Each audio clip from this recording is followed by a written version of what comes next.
Olá pessoal, estamos aqui em mais uma videoaula do website Bionet-CIA. Na aula passada nós estudamos sobre taxonomia e hoje nós vamos estudar sobre o reino Monera e o reino Fungi. O reino Monera é constituído pelas bactérias, cianobactérias e arquibactérias.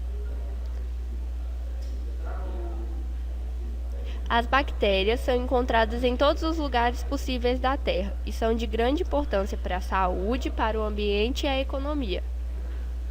São encontradas no mar, água doce, solo, ar e inclusive no interior de muitos seres vivos, que é o caso dos ruminantes. As características gerais das bactérias são: elas são unicelulares, são os únicos organismos procariontes. O que é o organismo procarionte?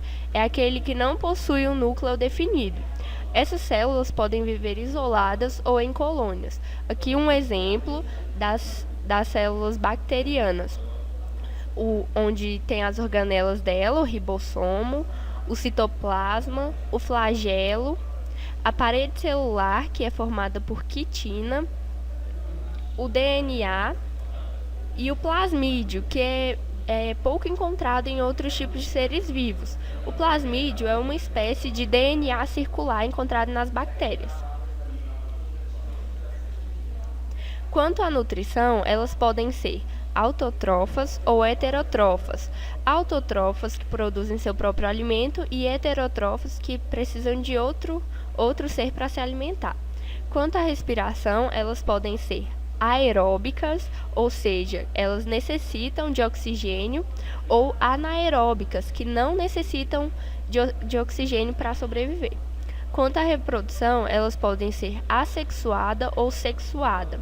Nós vamos ver os exemplos. A reprodução sexuada, ou chamada de reprodução por bipartição, o que ocorre nela? A célula normal, ela duplica o seu DNA, aumenta de tamanho e se divide em duas partes, formando duas células idênticas. A reprodução sexuada ocorre troca de material genético, como vocês podem ver aqui na imagem. O A, que é a bolinha azul, trocando material genético com B. Elas se unem e trocam material genético, como vocês veem aqui na última imagem. O azul dá uma partezinha dele para o vermelho e o vermelho dá uma partezinha dele para o azul. E isso possibilita muita variabilidade genética entre as bactérias. Como a gente falou no começo, as bactérias são de grande importância ecológica, industrial e na medicina. A importância ecológica das bactérias é que elas decompõem matéria orgânica. A importância industrial é na utilização da produção de alimentos e na engenharia genética. E na medicina, além de algumas causarem doenças, outras também são utilizadas na produção de medicamentos, de antibióticos. Aqui vocês estão vendo fotos dos exemplos da importância das bactérias. A importância na ecologia ali, a decomposição da matéria orgânica, na medicina, na produção do antibiótico, na industrialização, na indústria alimentícia, na produção do iogurte mesmo que a gente toma, e também tem alguns queijos que utilizam bactérias, na tecnocientífica, na produção de alimentos transgênicos. Agora a gente vai falar sobre outro reino, que é o reino Fungi, que engloba todos os tipos de fungo. Aí um exemplo muito conhecido, que é o do cogumelo. O reino Fungi compreende os organismos eucariontes, ao contrário das bactérias. Eucariontes, elas possuem seu núcleo definido. São heterotróficos, unicelulares ou multicelulares, que a gente ouve mais pluricelulares, mas tudo bem. São conhecidos popularmente por leveduras, que é o fermento, bolores, mofos, cogumelos e orelhas de pau. As características gerais, como a gente já falou um pouco, são unicelulares ou pluricelulares, heterótrofos ou eucariontes, heterótrofos e eucariontes. Aqui vocês veem um exemplo de fungo unicelular e de fungo pluricelular. O fungo pluricelular, ele possui o corpo de frutificação, que é onde ele se reproduz, ele produz esporos para ele se reproduzir, e ele é formado também pelas hifas ou conjunto micélio, que é o que fica fincado na matéria orgânica e mantém o corpo de frutificação funcionando.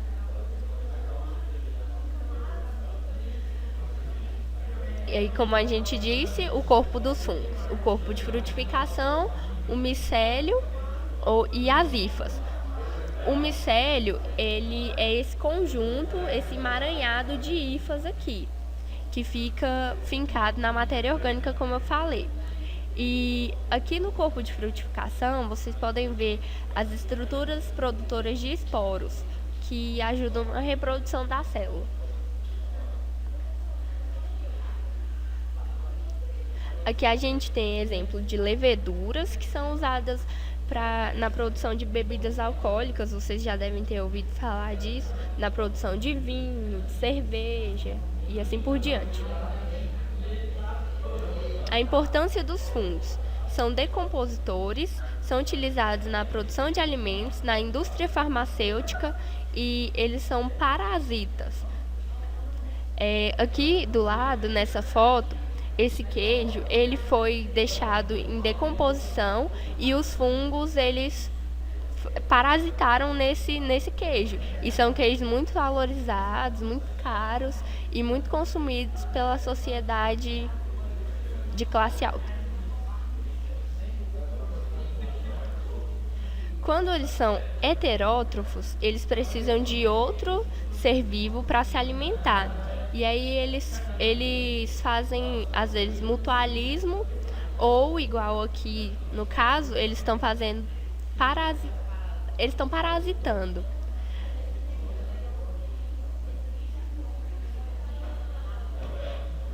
Aí os mutualistas. Os mutualistas, eles se juntam com um tipo de alga e isso é benéfico para os dois, tanto para o fungo quanto para a alga que ele está lá. Aí também tem doenças causadas por fungos, as micoses, muito conhecidas. Aqui é a micose na cabeça, nas costas e nas unhas. A reprodução dos fungos pode ser assexuada e sexuada, assim como nas bactérias. Aí aqui tem o ciclo todinho. Eu não vou explicar o ciclo porque é muito demorado e necessitaria de muito tempo. Os líquens, eles são associações simbióticas de mutualismo entre fungos e algas, que é o que a gente falou anteriormente. As hifas do fungo, que se junta com a alga, eles grudam nas algas.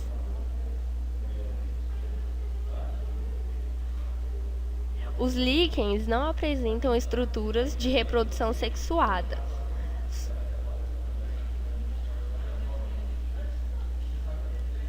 A importância econômica. Os líquens produzem ácidos que degradam as rochas e ajudam na formação do solo. Quando a associação é com uma cianobactéria, os líquens são fixadores de nitrogênio, sendo importantes fontes de nitrogênio para o solo. Essa foi mais uma videoaula do Bioneticia. Acessem nosso site e foi produzido por Carolina Viana, Marcelo Simon e Marcelo Henrique. Fica ligado que tem outra videoaula. Tchau!